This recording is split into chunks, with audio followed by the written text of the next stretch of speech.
বহু বছর ধরে যে যুক্তরাষ্ট্র এই অঞ্চলে ক্ষমতার রাজত্ব চালিয়ে এসেছে, আজ সেখান থেকেই তাদের সম্মানজনক বিদায় নেওয়ার ঘণ্টা বাজতে শুরু করেছে। কাছের ঘরের মতো ভেঙে পড়েছে পশ্চিমা প্রভাব, আর তার জায়গায় তৈরি হচ্ছে সম্পূর্ণ নতুন এক আঞ্চলিক ব্যবস্থা।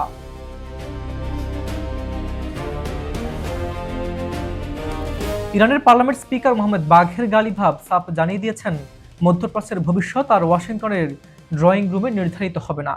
বিদেশি শক্তির ওপর নির্ভরতা ছেড়ে এই অঞ্চলের দেশগুলো এখন নিজেদের ভাগ্য নিজেরাই লিখছে। পরিস্থিতি দেখে মনে হচ্ছে যুক্তরাষ্ট্র এখন কোনো মতে মান সম্মান বাঁচিয়ে কেটে পড়ার পথ খুঁজছে। অন্যদিকে ইসরায়েলের নদী থেকে সাগর পর্যন্ত আধিপত্য বিস্তারের ছক বাস্তবতার আঘাতে এখন শুধুই এক অবাস্তব ঘটনা। কিন্তু কেন রাতারাতি পাল্টে গেল এই সমীকরণ? উপসাগরীয় দেশগুলো আর যুক্তরাষ্ট্রের নিরাপত্তার উপর ভরসা রাখতে পারছে না।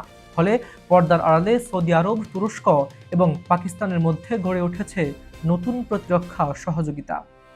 আমেরিকা রাতারাতি সামরিক ঘাঁটি গুটিয়ে না নিলেও আঞ্চলিক দেশগুলোর কৌশলগত অবস্থান চিরতরে বদলে গেছে।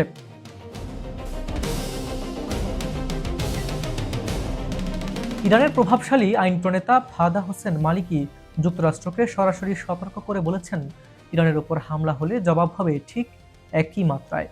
ওয়াশিংটন যেসব অস্ত্রের শক্তি দেখাবে, তেহরানও ঠিক সেই শক্তির অস্ত্র দিয়েই পাল্টা আঘাত হানবে।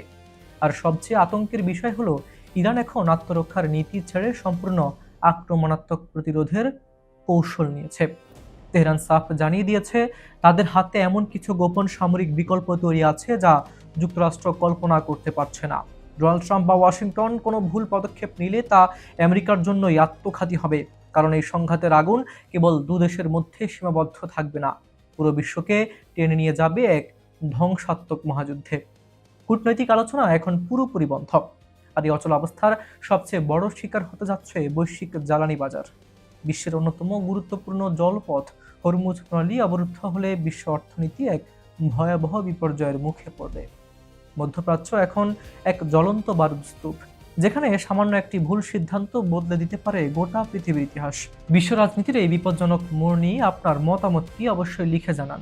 আমেরিকা কি সত্যি মধ্যপ্রাচ্য থেকে হাত গুটিয়ে নিতে বাধ্য হবে, নাকি অপেক্ষা করছে আরো বড় কোনো বিপর্যয়? আপনার মতামত কমেন্টে লিখে জানান। পরবর্তী আপডেট পেতে চ্যানেলটি সাবস্ক্রাইব করে সাথেই থাকুন। আজ এ পর্যন্তই। ভালো থাকুন, সুস্থ থাকুন। আল্লাহ হাফিজ।